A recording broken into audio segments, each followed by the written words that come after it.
How you doing, folks? It's Joe Value here for Cold Beer Sports on Thursday evening with just one selection for tomorrow for my YouTube channel. And hopefully it's the same as today. Nice to get that winner there. Anytime, any harm in asking. Winning the last race at Catterick today very easily. Thought a mark of 114. Underestimated him, and he bolted up really. Won by 6.5 lengths and not fully extended, I think it's fair to say. A bit like yesterday, half up the home straight. It was only a matter of how far. Unfortunately, yesterday's horse fell when having the race pretty much in safekeeping, but thankfully, any harm in asking didn't make any such error. So that was grand for the YouTube. My selection on the service, things didn't go as well. Mellon and Nix was the name of it.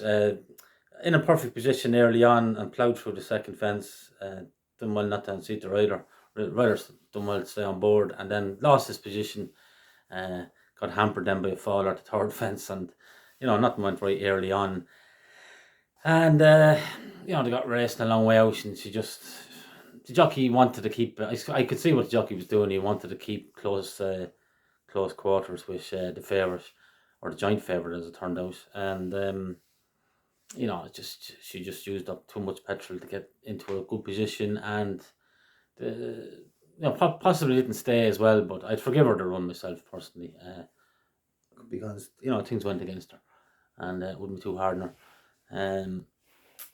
So that was that, and then Mickey D had fierce unlucky with Almazar guard. Jesus, looked all over the winner.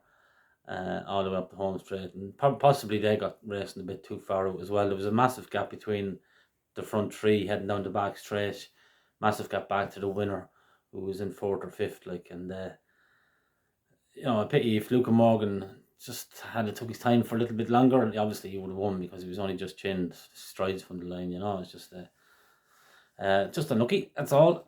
But he had him each way, so no harm done. It's grand. Just unreal how he got beat. I still can't believe it. Anyway, you have to laugh at these things. The 120 at Sedgefield, Hidden Commander, is a horse that is much like any harm in asking today.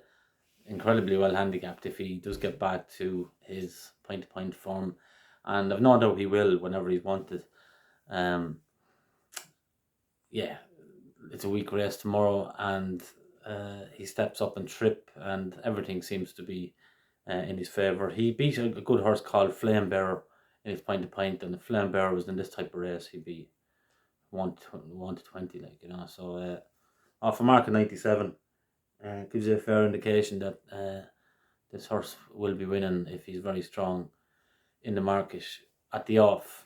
So at 4 to 1, I'd have a little play on him now, a point win, and then maybe if he's really have to strengthen up at the head of the market. If he goes favourite, he'll win. Simple as that, because his few runs, his qualifying runs were lackluster at times, and then the wrong trip. He's not a 2-miler; he's a 2.5, 3-miler. So as his point-to-point form would suggest. So he's 4 to 1 there at the minute.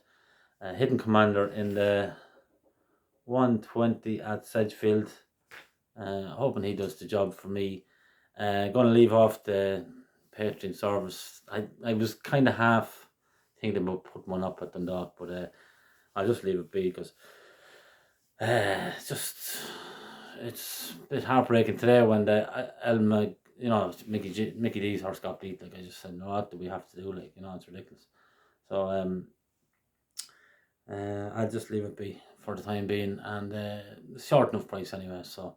Hopefully there'll be something there Saturday or Sunday for the service. I'll be back here tomorrow evening around this time, and hopefully I'll have another winner for you. So that's the crack. Joe Value for Cold Beer Sports. Thanks very much for following, and I will talk to you tomorrow. Okay, all the best. Take care.